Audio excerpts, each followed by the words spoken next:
selamat pagi semuanya. Selamat pagi Indonesia, selamat pagi Magetan, selamat pagi saudara-saudara senusantara. Kali ini kita akan datang dengan membawa para narasumber yang hebat di bidangnya. Kita akan bicara sedikit mengenai apa itu Pancasila, merawat Pancasila, merawat kebinekaan dan merawat Indonesia. Sebelumnya perkenankan saya untuk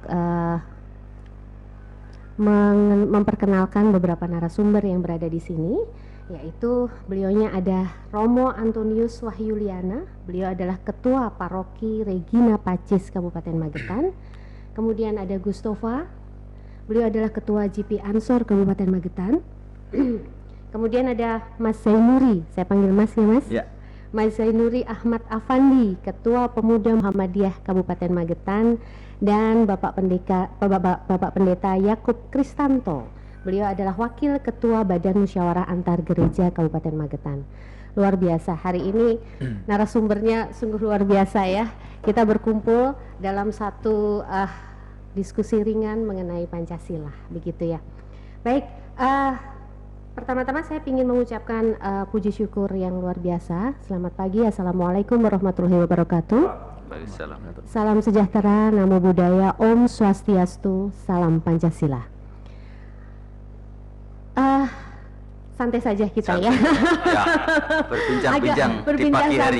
Iya, berbincang santai. Kita berbicara tentang Pancasila ini sesuatu yang luar biasa. Jadi sesuatu yang merupakan rumah nyaman ya, untuk perbedaan dan kebinekaan ya, gitu.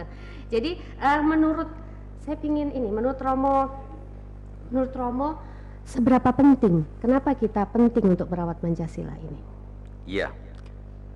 Seperti dikatakan statement yang terakhir ya, jadi Pancasila itu menjadi rumah kita bersama. Saya kira ini sebuah sebuah hal yang luar biasa. Jadi Pancasila menjadi rumah kita bersama, rumah dari kita semua, masing-masing anak Indonesia.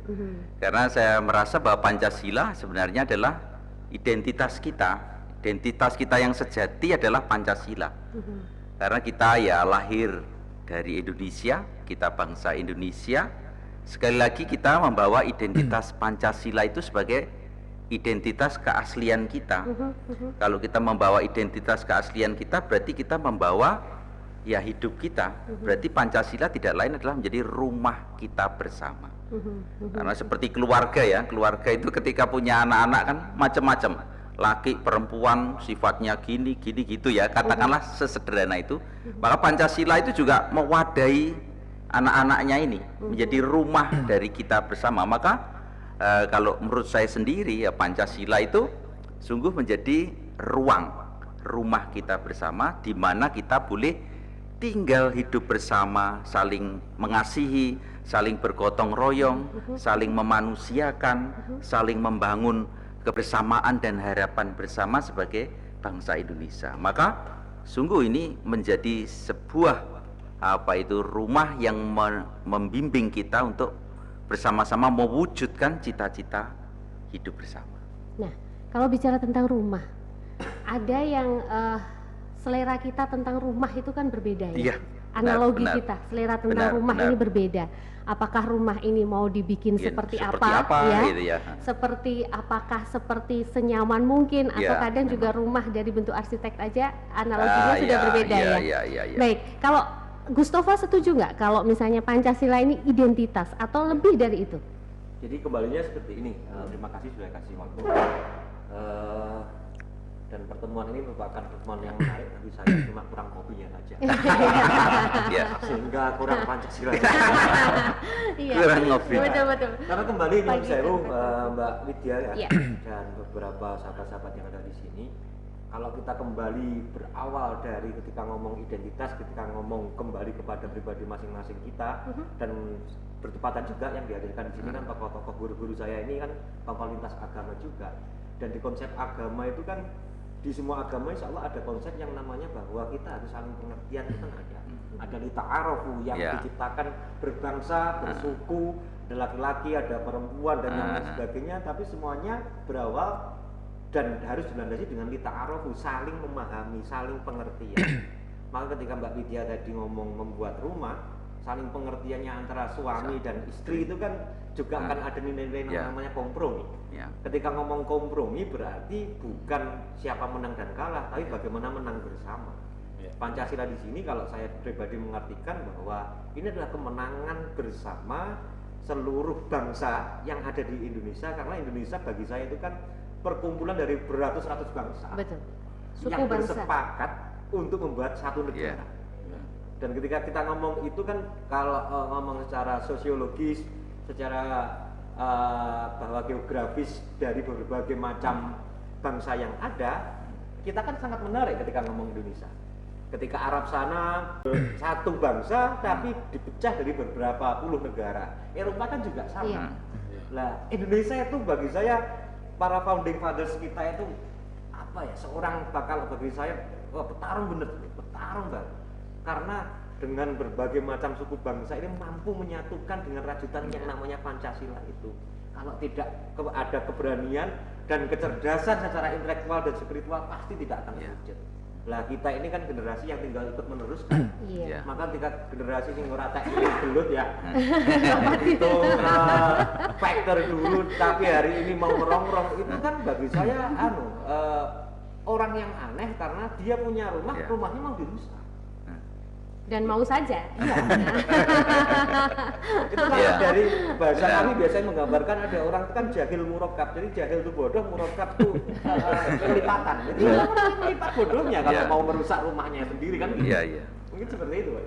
Kalau ada orang yang ingin merusak rumah ini, menurut Pendeta Yakub nih, kira-kira yang salah itu siapa?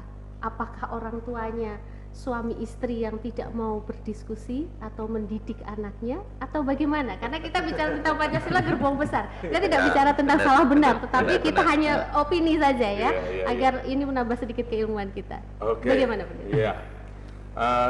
Jadi demikian ya, Pancasila sudah jadi pandangan hidup kita, dan itu memang sudah digali, dan tadi dikatakan dari bawah kita ditemukan ya Pancasila ini, artinya falsafahnya itu kan masukan-masukan dari bawah dengan berbagai macam suku, berbagai macam agama juga, dan banyaklah macamnya, tapi nilai-nilai luhur kita. Nah kemudian kalau kita ini sudah jadi rumah tadi, ada yang merusak. Nah memang apakah salah orang tuanya atau anaknya gitu, taruhlah yang mau merusak anaknya. Nah kita lihat kadang-kala mungkin bisa jadi ya, kalau kita dalam mendidik anak itu kan didikan orang tua dan pengaruh dari luar. Konsepnya kan gitu. Jadi ya kita pahami dari hal itu.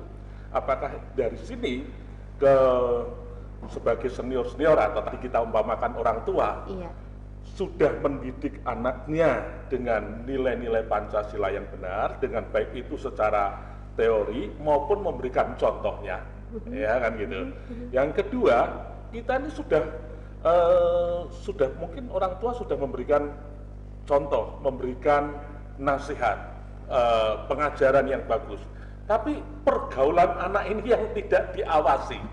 Ya, inilah yang kemudian dia datang, pergaulan dari luar itu membuat dia di rumah, pergaulan di rumah dibuat, dirusak di dalam rumah. Nah, kita pun juga harus sebetulnya mengawasi anak-anak kita dalam bergaul ini tadi.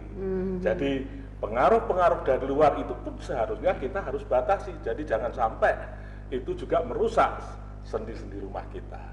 Gitu itu kalau menurut saya gitu. Jadi kita nilai ya, asal satu anaknya atau bagaimana. Ini kita cek semuanya.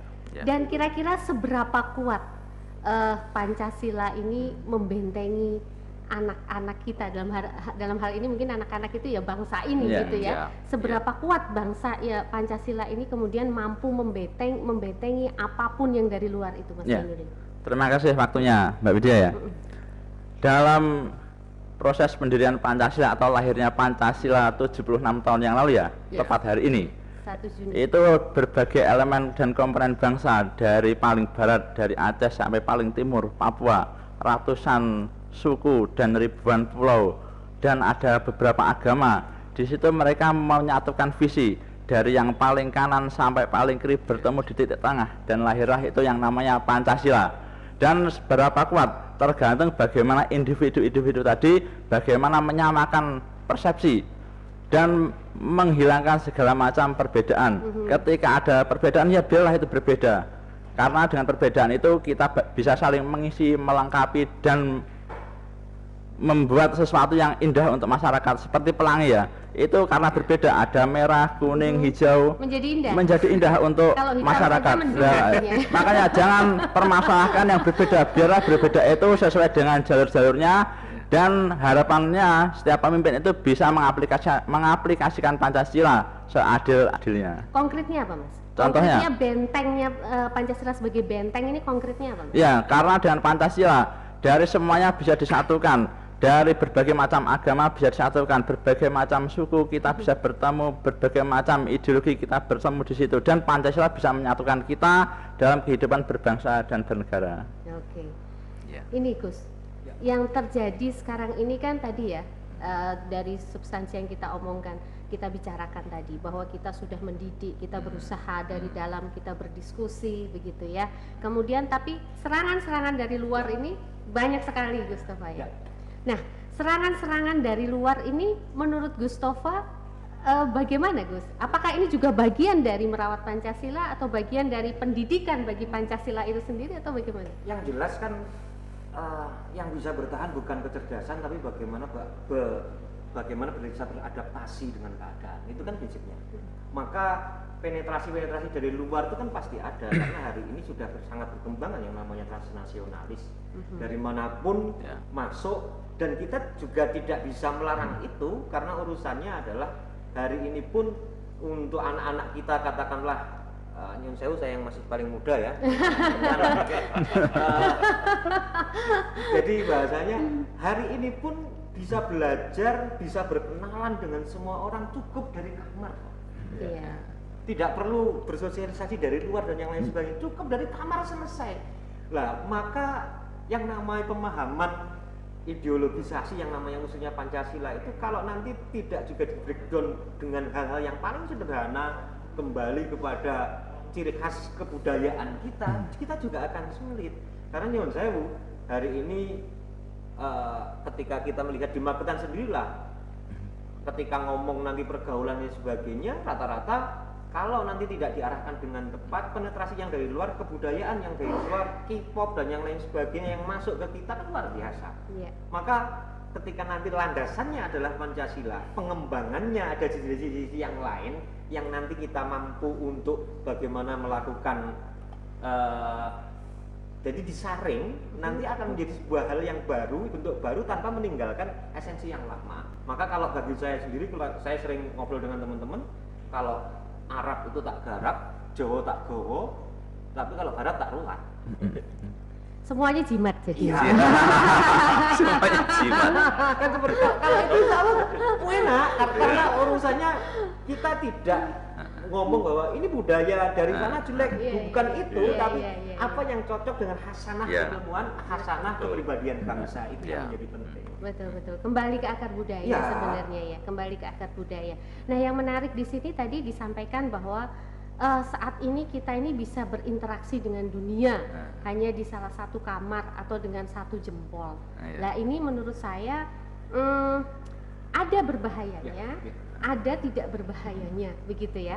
Di masa digital seperti ini, kira-kira peran Pancasila apakah masih ada di dalam yang namanya fitur kita sebut ini ya, alat ajaib yang kita sebut handphone ini, Romo?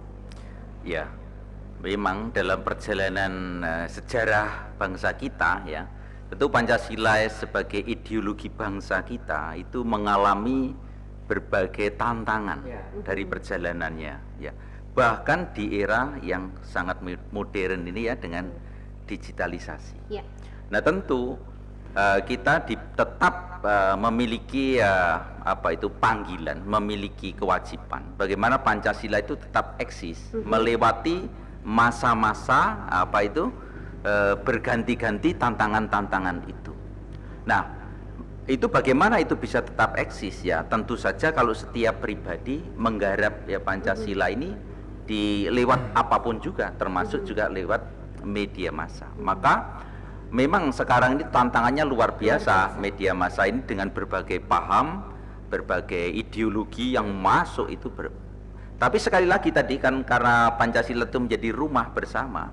Kalau setiap orang dasarnya itu sungguh bagus dari rumahnya itu dan dia memang tetap mendengarkan suara orang tua. Kalau orang tua tadi kan katakanlah anak-anaknya itu bisa pengaruhnya macam-macam. Tapi kalau dia tetap mendengarkan suara hati orang tua, yaitu para tadi Gus Dur mengatakan para pendiri bangsa, ya, founding fathers itu kita tetap mendengarkan mereka dan mengenang mereka. Saya yakin hati nuraninya ya tetap nyambung.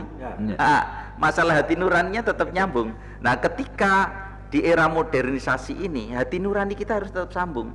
Saya sangat takut di era modern ini orang tidak personal lagi. Ya memang komunikasi itu ya personal ya ngomong ya, tapi kan berbeda dengan begini ini. Karena anak itu setiap hari dengan orang tuanya itu dipeluk ya, lalu kemudian mungkin jadi jewer ya, ya dia nolak salah apa itu mau. Nah, jadi tidak melawan tetapi mau apa mendengarkan. Nah, saya yakin pendiri kita, pendiri bangsa ini akan selalu kekeh untuk bersama-sama. Anaknya semua tetap diterima. Kan tidak ada orang tua itu benci anaknya yang salah itu nggak ada. Anaknya kembali lagi, mencintai lagi, diterima lagi, malah dia gembira menemukan senakal.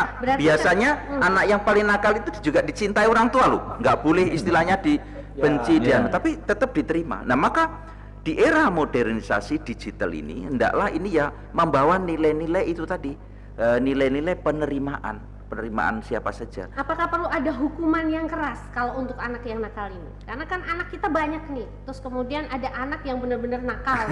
Apakah perlu dihukum secara keras agar dia tahu bahwa kembali ke akar budaya, kembali ke aturan keluarga karena kamu hidup di keluarga ini? Apakah ini agak keras? Saya kira gini, Mbak Widya, bukan masalah keras dan tidaknya, tapi diajak dialog. Dialog hati yang terus-menerus ini penting sekali. Ya, kadang orang dikerasi saja nggak akan berubah loh. Ya malah dia melawan atau istilahnya itu apa? Merasa tersakiti. Tetapi ketika dia mungkin diajak berdialog, ya keluarga itu intinya kan tadi Gustavo ngomong tadi ya ngomong satu sama lain berkomunikasi dengan hati. Sekali lagi Gustavo bicara bukan pakai pikiran tapi pakai apa? Akar budaya, pakai perasaan, pakai kehidupan kita. Nah itu saya kira kok malah akan bisa saling cair gitu ya. Berarti benar-benar kesabaran tingkat bawah ya. Iya. Karena saya gini, kalau anak saya analogi saja, anak saya nakal nih. Saya tidak mau anak saya nakal gitu ya. Saya sudah kasih aturan nih ya. Kemudian anak saya nakal, saya akan hukum anak itu. Bahasanya kan tetap gini, Mbak. Tetap yang namanya itu kan di konsep psikologis ada reward and punishment. Iya benar. Dan tetap gambaran utamanya nanti sekatnya adalah terukur, kan seperti itu. Karena bagi saya kalau kembali kepada konsep kasih sayang orang tua, jewernya Mbak Widya ke anak itu kan jewer karena kasih, bukan untuk menyakiti, demi keselamatan anaknya. Maka ketika terkadang ada yang sedikit nakalnya badal kenemunan dan sebagainya, kan kalau ngomong dari konsep negara pemerintahan nanti memberikan punishment itu kan hukuman yang sifatnya ayo kembali, bukan untuk menjauh. Itu poinnya. Berarti apapun yang dilakukan apapun yang dilakukan dalam bentuk kasih sayang dalam bentuk kasih sayang agar kembali ke kita gitu ya, kembali ke rumah besar kita Pancasila. Ini sangat menarik sekali kalau misalnya kita kupas lagi hal-hal yang seperti ini ya. Bagi saya pribadi sebenarnya apabila kita kembali ke akar budaya kita, kembali ke Pancasila, yang namanya radikalisme itu juga tidak ada. Gitu. Itu menurut saya. Menurut Mas Jainuri gimana, Mas? Ya, ketika kita berbicara radikalisme, tentu kita akan berbicara tentang kekerasan atau sesuatu yang berbentuk radikal gitu ya.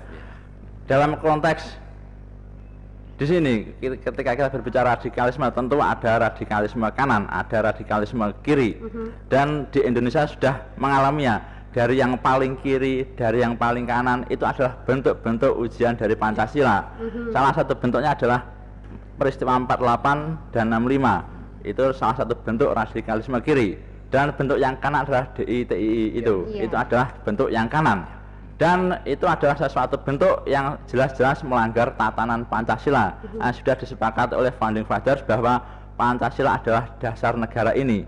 Dan secara konteks di organisasi Muhammadiyah bahwa sesuai dengan muktamar itu pemilunya Ormas Muhammadiyah ya, pemilunya itu tahun 2005 di Makassar menjelaskan bahwa Pancasila dasar negara ada sudah masuk kotak, tidak boleh diotak-atik oleh siapapun. Nah, harga mati. Jadi Pancasila harga mati untuk Muhammadiyah dan untuk semua warga negara Indonesia. Iya. Bicara tentang harga mati itu kadang kalau yang open minded terus kemudian dibuat bahwa hukuman mati aja banyak yang nolak kan gitu. Kan gitu. Jadi masih dipleset-plesetkan gitu ya. Baik pendeta, kalau misalnya menurut pendeta Yakub nih secara real kalau kita hanya menghafalkan Pancasila ini di kehidupan sehari-hari kan tidak ada hafalan saja gitu ya.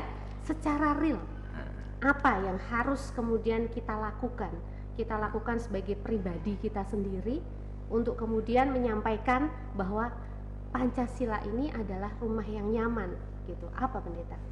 Ya, ya kembali dulu sebelumnya. Jadi Pancasila kita ini tadi untuk saya nimbrung dulu deh. Bagaimana mendidik itu tadi ya. Jadi kita harus mengajarkan kepada anak-anak itu dengan didengungkan berulang-ulang. Nah, karena seringkali seperti tadi katakan kita hanya menghafalkan, tapi kita tidak memberikan penjelasan-penjelasannya. Dan mungkin saat ini, maaf, kadang-kala kita tidak banyak mendengarkan dengungan untuk pengajarannya. Kalau kita mengajar supaya anak kita tidak nakal, ya kalau di dalam kami ajarkanlah firman Tuhan itu siang dan malam, ketik dengan anakmu, ketika dia duduk, ketika pergi, dan segala macam. Nah, demikian juga ketika kita berbangsa dan bernegara, Pancasila ini harus didengungkan kepada anak-anak untuk menggali akar budaya kita. Maaf saja, mungkin sebagai orang Jawa, kadang-kala anak kita pun juga bahasa Jawa aja sudah lupa. Toto kromonya aja kadang lupa. Nah, ini perlu digali lagi. Kita terapkan dimulai dari keluarga kita. Kemudian kembali di dalam berbangsa dan negara kita ini, ya saya rasa semua agama sudah mengajarkan bagi kita bagaimana bahwa kita mengamalkan semua ajaran agama kita masing-masing itu juga sebetulnya sudah mengamalkan Pancasila, misalnya kemanusiaan adil dan beradab, keadilan sosial. Itu ketika kita berbagi, ketika kita mengajarkan anak-anak ayo berbagi tanpa kita memperhatikan atau mengkotak-kotakan, oh saya berbagi hanya kepada satu golongan saya, ke agama saya, itu kan sebetulnya ketika kita mengajar berbagi kepada semua, kita itu sudah mengajar Pancasila gitu ya. Ini saya rasa seperti kita diskusi gini kan secara real kita sudah ini, dan itu harus kita dengungkan, jangan hanya pada setahun sekali gitu. Jadi saya rasa di dalam kalau kita ini ya kebetulan kita ini yang diskusikan pemimpin agama.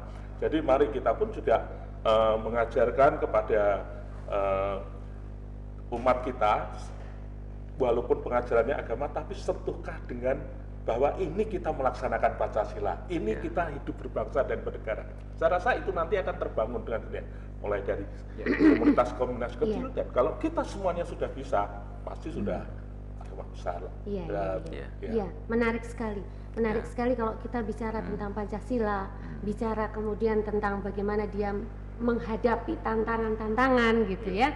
Terus kemudian yang menjadi satu pertanyaan saya untuk semua narasumber yang ada di sini nih. Mungkin kan mempunyai opini masing-masing mengenai Pancasila ini dan bagaimana merawatnya. Hal se-ekstrim apa sih gitu ya yang mungkin bisa merusak jiwa kita untuk merawat Pancasila ini kira-kira? Kalau ngomong se-ekstrim apa sehingga mau quote Mas Zainuri tadi, ada radikal kanan dan radikal kiri kan gitu kan. Dan bagi saya yang paling ekstrem itu radikaliran. Karena itu urusan sama perut. Perut itu semuanya bisa di ini ya, bisa dihalalkan. Ya kan bagi saya bukan masalah perut tapi radikaliran. Oh jadi agak bukan perutnya, otak. Dan perut itu nyambung sebenarnya. Karena sebenarnya nyuruh saya urusannya adalah ketika kita pasti secara pribadi menganggap apa yang kita yakini itu kebenaran. Tapi menganggap orang yang diyakini orang lain adalah sebuah kesalahan yang harus diserang, itu kan sebuah kesalahan. Setuju. Makanya kalau bagi saya tuh hari-hari ini kan muncul orang-orang dalam kapasitas puber keagamaan. Puber maksudnya gimana ini? Ya, yang namanya puber itu tiba-tiba ujuk-ujuk secara nafsu harfiahnya itu naik sehingga semuanya dianggap berlebih-lebihan, kalau enggak seperti saya semuanya salah. Kan seperti itu yang muncul. Iya. Dan menurut saya gambaran-gambaran itu maka butuh yang namanya nutrisi keilmuan. Karena kita bisa menjadi baik atau buruk itu kan karena ilmunya.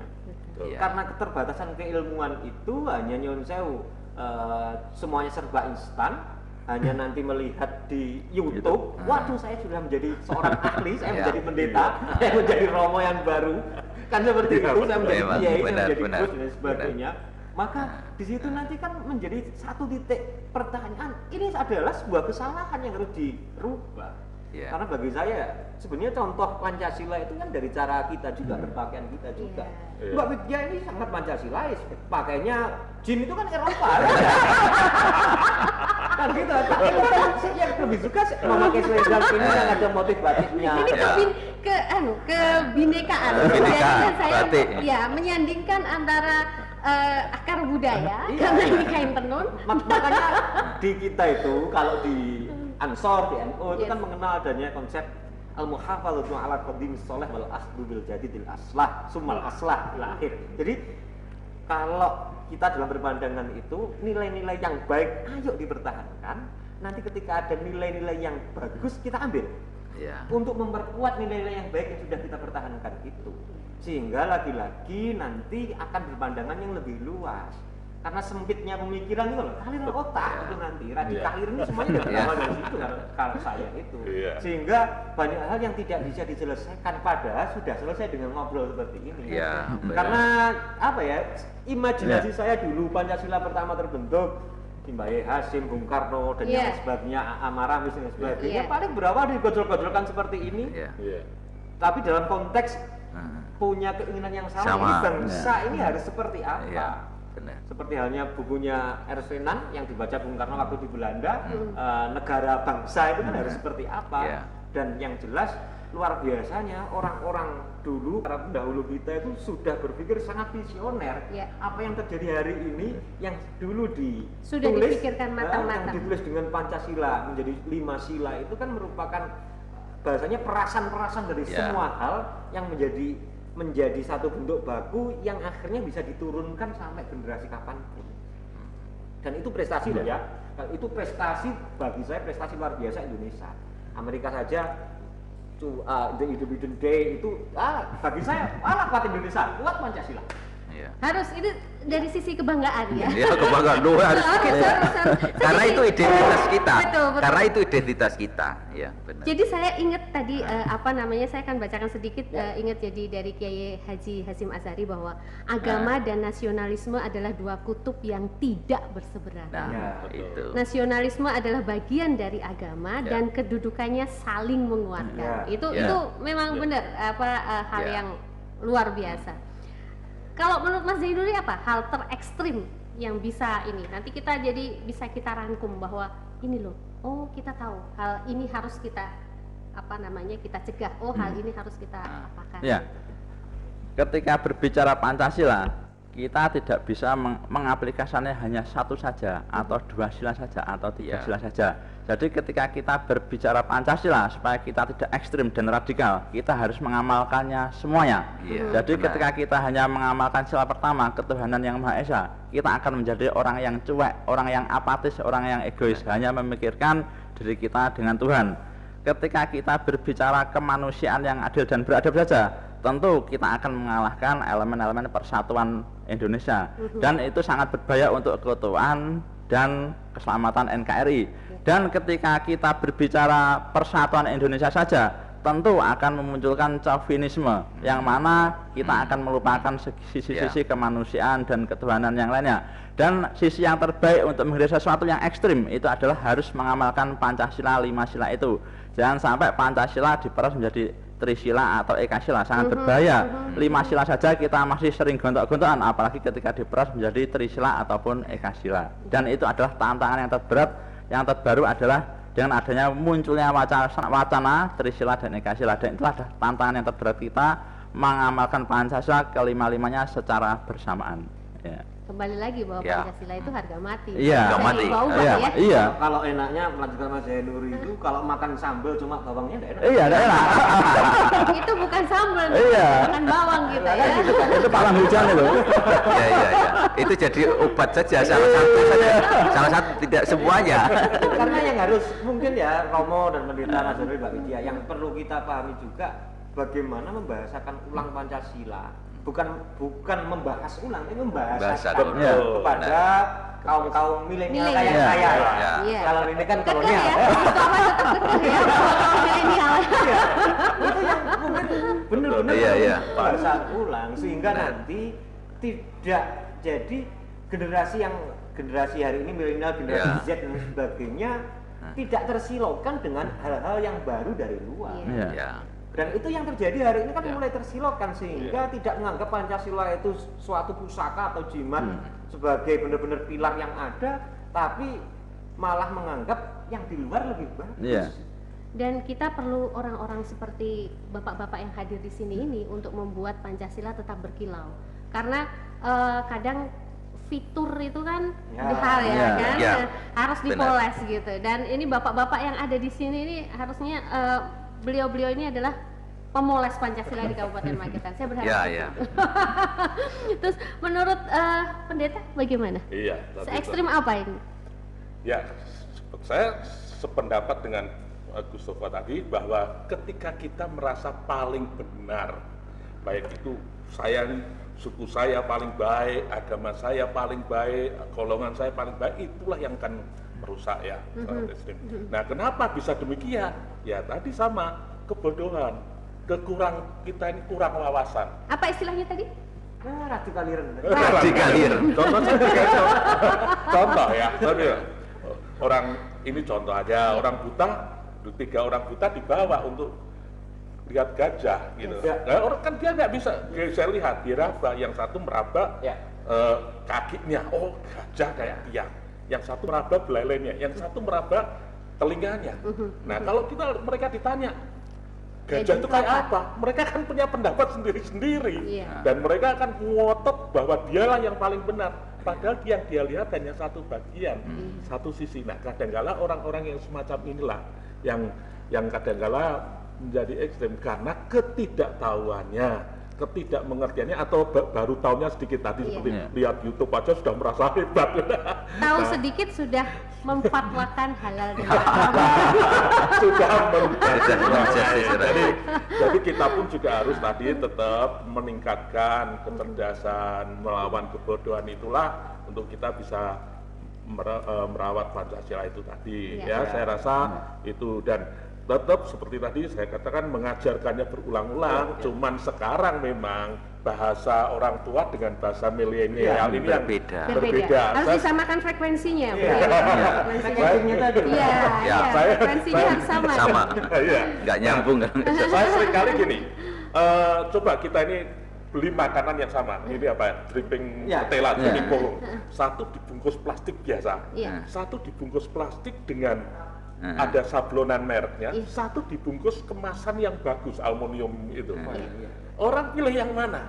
Pasti pilih yang anak sekarang, pilih yang ada aluminiumnya tadi, bungkusan bagus, walaupun sebetulnya isinya sama gitu. Nah, kadang-kala kita lupa. Kalau kita ini, ya maaf saya ini yang paling tua. Saya dengan bahasa ke anak saya aja kadang-kala sudah beda. Nah ini loh. Nah, kita harus merangkul ya. Jadi ketika kita mengajar yang muda-muda tentang Pancasila, ya kita merangkul yang muda-muda ini dapat membahasakan dengan bahasa milenial tadi itu. Atau bisa jadi karena perbedaan frekuensi tadi. Jadinya karena perbedaan frekuensi tadi atau perbedaan cara bertutur kita atau apapun itu, akhirnya anak kita bisa jadi bandel juga karena itu, bisa juga kali. Bisa tidak? Bisa ya. Berarti penyamaan frekuensi ini penting. Siapa yang tugasnya menyamakan frekuensi ini? Ya bersama. Ya kita bersama dan negara kita. Negara kita. Ya kan juga melanjutkan berita tadi juga Yakub. Jadi dengan Mbak Widya itu kan istilah packaging itu kan menjadi tinggi juga. Hari ini yang saya keinstanan budaya instan yang terjadi itu kan kalau nanti kita tidak benar-benar filter dengan sebaiknya itu sangat merusak. Orang makan terlalu banyak mie instan aja asam lambung, apalagi nanti kalau asam pikirannya kan repot.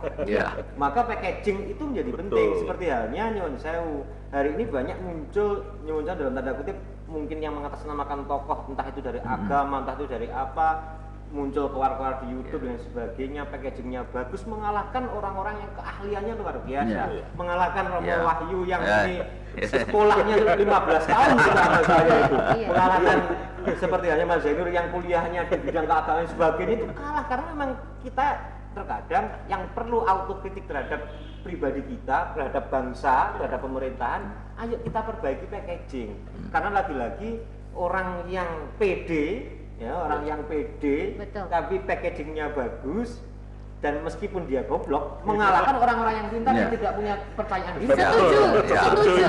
Nah itu setuju. Nah itu saya rasa itu kurangnya menghargai proses. Ini juga mungkin yang duduk di sini ini karena saking Pancasilaisnya. Karena apa begini? Tadi kan disampaikan bahwa harus berani belajar terus. Nah semakin padi berisi kan semakin merunduk. Akhirnya para tokoh-tokoh yang harusnya berbicara gitu ya, kemudian karena menganut paham itu semakin merunduk, akhirnya yang tidak merunduk ini yang tidak berisi gitu. Ya ini hanya Saya juga menyadari ya dari refleksi kita. Saya tadi Mbak Widya sempat baca Kiai Hasyim Asy'ari. Betul. Saya kira Kiai Hasyim Asy'ari itu pernah berjumpa dengan Romo Van Lith. Ada fotonya itu ya. Pada awal ya, Romo Van Lith yang di Jawa Tengah itu ya, pada awal mereka misionaris. Kiai Hasyim Asy'ari pernah datang dan mereka berdiskusi. Dan pendiri kami juga Sugio Pranoto, uskup yang pertama pribumi di sini. Itu kan punya selalu dia memberikan kepada orang-orang Katolik. Kamu harus jadi 100% bangsa Indonesia, 100% orang Katolik. Itu berarti apa? Tidak berlawanan antara agama dan itu benar, itu yang Kiai Hasyim Asy'ari. Saya tetap yakin bahwa sebenarnya dalam perjalanan hidup itu kita kan harus meneruskan juga warisan dialog itu. Karena pendiri bangsa kita ini para kiai dulu juga sangat berdialog. Mereka diam-diam berdialog, saling menguatkan untuk kepentingan bangsa ini. Jadi kita pun duduk di sini sebetulnya mewarisi warisan-warisan masa lalu ketika merawat Pancasila itu hanya mungkin dengan dialog setiap saat. Dan seperti tadi Mas Jaudi katakan kan, Pancasila itu ya sudah satu ideologi kita, istilah di kotak, jangan diutik-utik. Malah kita memperkaya dari proses perjalanan tantangan yang luar biasa ini, kita memperkaya. Kita bisa memberikan untuk orang tua kita, rumah kita Pancasila, yang indah, anak langsaki membawa dengan segala tantangan ini. Jadi bukan bahwa ini dijadikan seperti Mas Hadi dijadikan ada ideologi yang ingin menjadikan Trisila, Ekasila enggak bisa. Ini 5 aja dikata Mas Hadi masih kurang. Istilahnya itu ini sangat melengkapi. Ya justru kita yang harus melengkapi, menambahkan. Merawat Pancasila itu tentu dengan memberi. Kalau anak itu mau berbakti pada orang tuanya kan bukan malah merorong. Hartanya diambili lalu gini dirusak nanti yang rusak dia sendiri, dia menyesal nanti. Dia menyesal begitu kan? Setelah merusak menyesal. Tapi kalau dia dengan segala yang sudah kalau menyesal Romo. Ya itulah ribetnya. Kalau terus tidak menyesal. Sebetulnya dia hatinya nggak damai kok. Dan mengulanginya lagi Romo. Nggak ada damai dan nggak damai. Kalau pingin damai loh ya, pingin damai seperti ini ya kita kan anak-anaknya. Jadi misalnya dari Ansor memberikan yang terbaik, dari Muhammadiyah, dari gereja Kristen, dari Katolik, semua Hindu, Buddha bisa memberikan yang terbaik dengan perjuangan liku-likunya ini, maka inilah kita merawat Pancasila. Biarkan Pancasila tumbuh menjadi semakin akarnya menjadi kuat, menjadi lebat, itu karena kita yang berjuang dan memberi, bukan malah kita merongrong atau mempersempit atau menjadikan kecil dia, tapi harus dijadikan besar. Maka kan gambarnya itu Pancasila harus sebetul pohon beringin yang menaungi semua menjadi besar, ada padi kapas, macam-macam lah di situ, kekuatan-kekuatan disatukan bangsa ini. Saya kira ini merawat Pancasila ya dialog yang terus-menerus. Kita dialog di sini rasanya kan gembira, gitu. Karena kita cair semua dan merasa kita anak-anak dari bangsa ini yang jauh lebih berharga. Malah tadi Gustavo mengatakan kalau di bangsa di Eropa atau di Amerika satu bangsa dipecah-pecah. Di sini banyak bangsa malah disatukan. Nah ini kan berarti rahmat itu. Sedunia ini kita rahmat karena apa? Sudah luar biasa menjadi satu. Katolik pun juga, arti Katolik itu artinya umum, universal dia. Jadi kalau dilihat di kamus itu Katolik itu apanya? Umum, universal. Ya sudah, kita ini tidak bisa, harus beragam bersama-sama menyatukan sebuah kehidupan. Dan saya kira kita mengatasi semuanya lah, artinya tidak pada satu golongan, suku apa, karena Pancasila itu merangkum untuk semuanya. Untuk semuanya. Saya berharap nanti tayangan ini bisa ini ya, apa? Disebarluaskan gitu ya. Karena dari narasumber yang hadir pada pagi hari ini itu benar-benar memang memahami gitu ya, memahami bagaimana kemudian menjadikan Pancasila ini menjadi suatu kekuatan. Walaupun ada kelemahan, tetapi memoles kelemahan itu menjadi suatu kekuatan. Saya ingat jadi kata-katanya apa yang barusan kita bicarakan, saya ingat dengan beliau mengatakan bahwa Panglima Jenderal Sudirman gitu ya, bahwa beliau mengatakan bahwa kejahatan akan menang gitu ya, kejahatan akan menang bila orang yang benar tidak melakukan apa-apa. Oh, iya. Jadi diam tadi ya. Tadi Mbak Widya mengatakan makin meruduk kita nggak didengar langsung dari yang berdiri malah nggak. Ketika maraknya dakwah digital seperti ini, saya itu like dan subscribe akunnya Gustavo di YouTube-nya. Iya, itu karena apa? Karena pemuda-pemuda sekarang atau warga sekarang itu lebih cenderung mengikuti apa kata Gustavo tadi, lebih cenderung kepada siaran-siaran YouTube yang ingin instan-instan tadi, padahal isinya belum tentu, karena lebih tertarik kemasan yang styrofoam berkulit apa tadi, aluminium ya. Dan belum tentu itu filternya ada. Dasarnya apa? Kita belum tentu tahu. Dan sarannya ketika tantangannya seperti itu apa sarannya untuk mempersatukan, yaitu dialog seperti kata Romo tadi. Mbak Widya harus sering-sering mempertemukan kami dalam wadah dialog seperti ini tadi. Ngajak kaum muda, ngajak apa? Iya, kalau bisa ditambah, jangan hanya 4 orang. Ini pesan ini, berat ini sebenarnya. Maka memang kesadaran yang pertama kalau bagi saya, ayo sadar bahwa kita berbeda memang. Itu penting. Sejak awal penting. Kita berbeda, tapi berbeda itu kan potensi untuk menguatkan. Yang harus kita pahami. Maka kemarin yang kita sering gembor-gemborkan, meskipun kita berbeda tapi kita itu sama cinta Indonesia. Di titik itu nanti insya Allah akan ketemu jalurnya sebenarnya. Ya karena bahasanya ketika kembali, saya yakin kok kalau Tuhan itu pengen ini semua satu selesai kok. Tidak sulit. Tapi memang bahwa yang namanya perbedaan itu keniscayaan. Yang memang kita diciptakan untuk saling mengenal, saling belajar banyak hal di titik itu. Ya, suami istri bisa bersatu kan berbeda Mas. Apalagi berbeda seperti ini ya. Tapi yang dibahas jangan perbedaan ya. Dan dunia ini nggak akan ada kalau semuanya homogen. Jadi nggak karu-karuan. Tuhan saja menciptakan Adam dan Hawa ya, bukan Adam dan Anang. Nah, itu hutan saja, hutan Indonesia kan tropis ya, berbagai macam. Tapi ketika dibuat hanya satu homogen, rusak semua alam. Alamnya rusak, binatangnya habis. Ini sih. Sedangkan Tuhan itu maha asik. Baik, luar biasa ini, luar biasa percakapan diskusi kita pagi hari ini. Mungkin ada pertanyaan dari operator atau dari teman-teman yang bisa dibacakan? Tidak ada? Oke, baik. Jadi ini diskusi yang tidak akan ada habisnya sebenarnya. Saya ada satu hal ya. Sebetulnya saya merenungkan saja ya. Ketika kita sebagai bangsa Indonesia, saya sendiri, saya berusaha menggali Pancasila. Kalau saya sudah menggali Pancasila dengan pelan-pelan begitu dan menjadi lebih matang lah, saya akan memilih apapun dari luar. Saya mau menjadi Muslim, saya menjadi Katolik, menjadi Kristen, menjadi Hindu, Buddha atau paham apapun. Saya bisa menyaring dan saya pasti hidup lebih kuat. Beda kalau saya dibalik ya. Saya memilih sesuatu tapi saya belum Pancasila, rasanya ini akan berat. Tetapi pendiri bangsa kita pasti mereka hidup dari kehidupan dasar, akarnya dulu digarap, yang Pancasila itu. Nanti kita akan bisa menerima banyak hal. Karena apa? Dengan Pancasila, cara pandang kita itu lebih luas. Walaupun kita memilih satu kebenaran, gitu ya istilahnya itu. Saya tetap yakin, saya harus berusaha menjadi orang yang Pancasila. Dan itu menjadi Pancasila itu kan berarti bisa bermasyarakat, punya teman, bisa multikultural. Gus Dur bilang ya siapa aja, karena Gus Dur akan merawat keanekaragaman. Itu salah satu tema Gus Dur kan. Gus Dur artinya bagaimana kita tetap kebinekaan ini tetap jalan. Nah itu ya.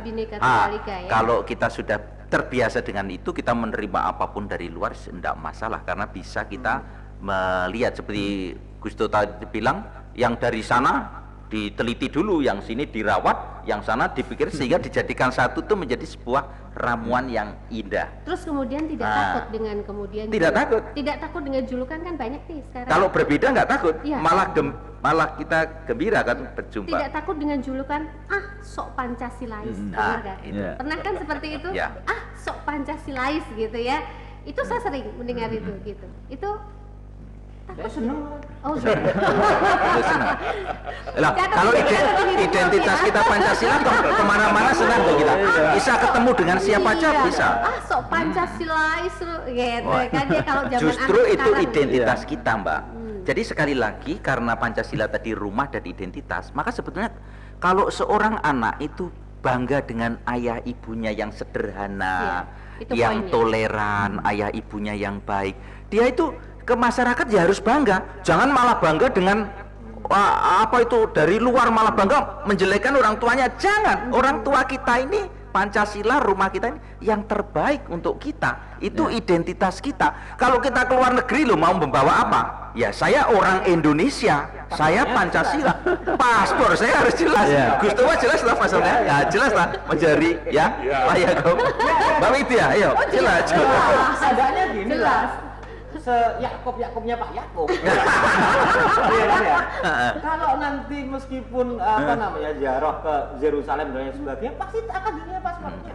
Meskipun nama Yakob itu dari Yakub bin Ishak bin Ibrahim, itu dekat dengan sana, tapi pasti paspornya akan ditanya. Iya. Kayak saya ini namanya Habib Mustafa, kalau nanti ziarah haji dan umroh, paspor saya akan ditanya meskipun nama saya Arab. Tapi wajah kan sangat Indonesia. Ya, benar. Identitas kita. Udahlah, percayalah. Kalau kita tetap pada identitas bangsa kita, Pancasila, kita bahagia kita. Bahagia. Gus Dur waktu meninggal misalnya, siapa yang melayat? Semuanya datang. Kita semua datang, kita semua mendoakan, ya. Itu kan kita. Ibu Teresia Kalkuta siapa yang? Semuanya datang, ya. Jadi kita sebetulnya itu ya istilahnya itu ya hidup itu bahagia karena bersama banyak orang. Betul, bukan pada kelompok hidup saya. Hidup itu bahagia karena bersama banyak orang. Iya, begitu. Makanya salah satu Bapak Bhinneka kita juga mengatakan bahwa Pancasila bukan agama. Bukan agama. Tidak bertentangan dengan agama dan tidak digunakan untuk menggantikan kedudukan agama. Dia menaungi semua. Iya, itu yang disampaikan oleh beliaunya. Saya mau nambah. Boleh, silahkan. Ya, tadi yang dia baik statement perkataan tadi Pak Kiai Haji Hasyim Asy'ari, ya. Pak Sudirman, Pak Sundal, kemudian. Nah, kita lihat di sini ya. Saya menegaskan tentang Pak Jenderal Sudirman, ya, bahwa kalau kita diam, ya kita tidak boleh diam, yang benar ini. Betul. Nah, sekarang bagaimana kita ini tadi supaya kita menyuarakan? Saya ingat bahwa di dalam pendidikan anak, di bawah 12 tahun, kita anak itu bisa kita ajar dengan nilai-nilai norma-norma yang ada. Tapi ketika anak sudah di atas 12 tahun, dia sulit untuk nilai normal, tetapi keteladanan itu yang lebih penting.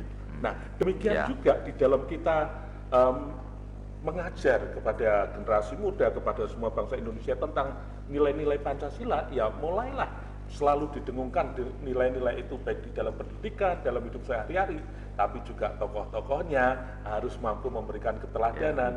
Karena kalau kita hanya mengajar nilai-nilai saja tanpa ada keteladanan, anak-anak akan tertarik dengan yang luar. Itu kuncinya ya.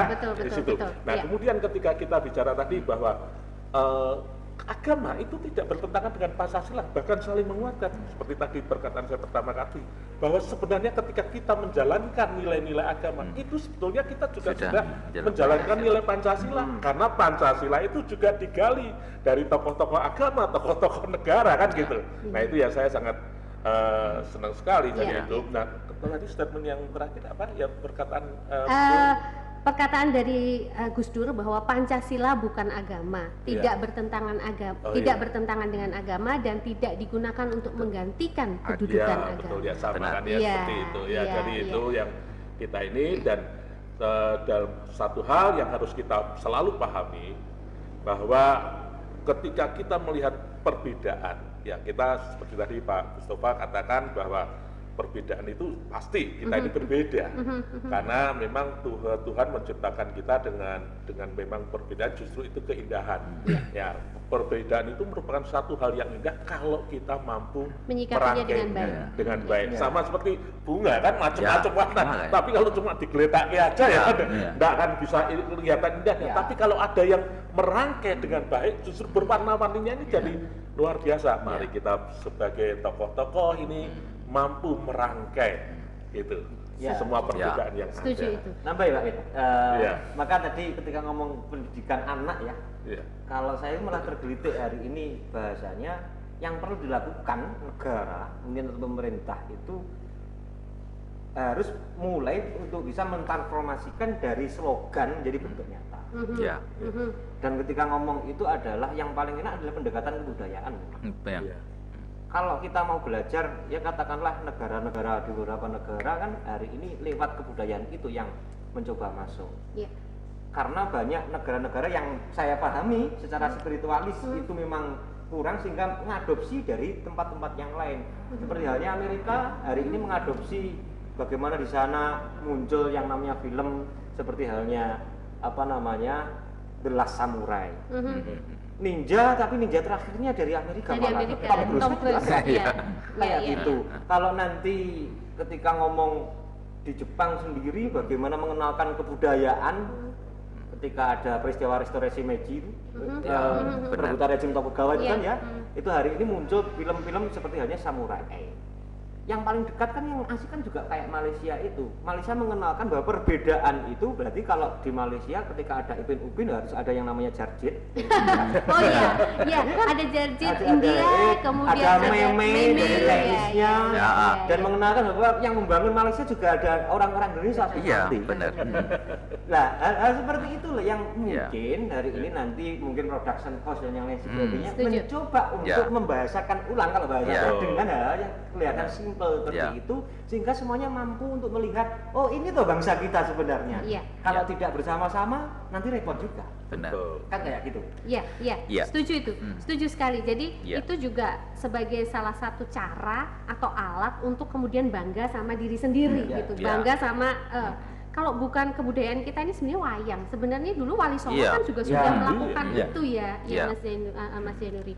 Jadi wayang itu sebagai bentuk pendekatan yang sangat humanis dan personal saya rasa gitu. Nah, kalau sekarang kemudian banyak teman-teman yang saya juga milenial ya, itu kemudian tidak paham akan budaya kita dan lebih paham dengan budaya yang lain, ini yang kemudian menjadi konsen kami gitu. Konsen kita bersama, konsen kita bersama bahwa ini harusnya tidak seperti itu, gitu, seperti itu.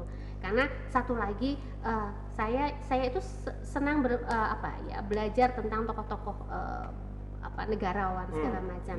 Jadi apa yang kita bicarakan terakhir ini pun juga cocok dengan apa yang disampaikan oleh Insinyur Soekarno sebagai Bapak Proklamator dan juga sebagai Bapak Pancasila. Menurut saya bahwa aku tidak mengatakan bahwa aku yang menciptakan Pancasila. Apa yang kukerjakan hanyalah menggali jauh ke dalam bumi kami, bumi kami Indonesia ya, tradisi-tradisi kami sendiri, dan aku menemukan 5 butir mutiara indah. Jadi luar biasa. Jadi saya merinding nih, apapun yang kita bicarakan tadi sebenarnya sudah disampaikan oleh bapak-bapak kita, gitu kan. Saya juga tidak berdiskusi terlebih dahulu dan tidak memberikan bocoran terlebih dahulu, tapi apa yang kami siapkan ternyata sama dengan pikiran kita semua. Artinya bahwa apa yang kita diskusikan, yang kita rasakan itu tentang Pancasila itu luar biasa. Dan terima kasih Bapak narasumber yang hebat semuanya ada di sini. Saya berpikir nanti suatu saat kita akan buka tanya jawab secara terbuka gitu ya, tentang apapun itu dengan kaum milenial gitu dan menambah saudara-saudara kita lainnya sebagai narasumber, itu akan menjadi sesuatu yang indah. Baik, jadi kita sudah ada di penghujung acara gitu ya. Ini luar biasa sekali hari ini. Saya berharap nanti tim kita bisa kemudian poin-poinnya disampaikan dalam disiarkan di YouTube gitu ya. Dan saya berharap juga narasumber-narasumber yang ada di sini kita akan bertemu kembali gitu ya, kembali dalam situasi yang berbeda, dalam kondisi yang berbeda. Dan untuk mengakhirin ini saya sedikit statement closing dari masing-masing narasumber, pesan untuk kami semua gitu, untuk kita semua tentang Pancasila. Silakan Gus. Dari yang termuda atau tersepuh? Termuda saja. Termuda. Pokoknya dari yang termuda saja. Silakan Gus. Saya cukup sederhana. Saya Pancasila, kita ini siapa? Cinta Indonesia, NKRI harga mati.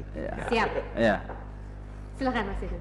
Perbedaan itu ada, jangan permasalahkan perbedaan. Kita bisa berbeda dengan tujuan yaitu satu, untuk mengisi pembangunan, melengkapi segala kekurangan, dan dengan perbedaan kita bisa menyajikan yang indah untuk masyarakat. Terima kasih Mas. Silahkan Romo. Pancasila itu rumah kita. Kita akan bisa damai kalau kita merawat Pancasila terus-menerus melewati sejarah kehidupan bangsa dan juga dunia ini. Kita malah memiliki sesuatu yang makin lama makin indah ketika kita berani merawat Pancasila ini. Dengan apa yang kita perjuangkan dari hidup kita persembahkan kepada negara kita. Sekali lagi, Pancasila rumah kita, mari kita rawat bersama. Dan keberagaman ini sungguh harta yang diberikan Tuhan kepada kita. Itu aja, terima kasih. Ya, perbedaan itu sesuatu yang tidak bisa kita ingkari. Namun justru dengan perbedaan itu untuk kita saling melengkapi. Dan kita merangkainya menjadi satu hal yang indah, dengan satu hal Pancasila yang menjadi dasar dan pandangan hidup kita. Luar biasa closing statement dari para narasumber kita pada pagi hari ini. Dan saya ingin menutup diskusi kita pada pagi hari ini dengan sedikit izin Gustofa. Saya buat sedikit puisi. Ya.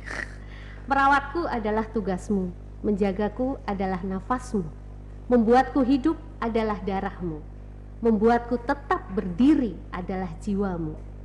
Aku Pancasila, rumah ternyaman untuk apapun yang bernama perbedaan. Terima kasih, tepuk tangan untuk kita semua. Mohon maaf apabila ada penyampaian salah kata, mohon maaf apabila kata-kata yang disengaja maupun tidak sengaja, baik itu mungkin bisa menyakitin atau apa. Kita tutup diskusi kita pada pagi hari ini, merawat kebinekaan, merawat Pancasila dan merawat Indonesia dengan ucapan terima kasih. Wassalamualaikum warahmatullahi wabarakatuh. Waalaikumsalam. Terima kasih. Ya.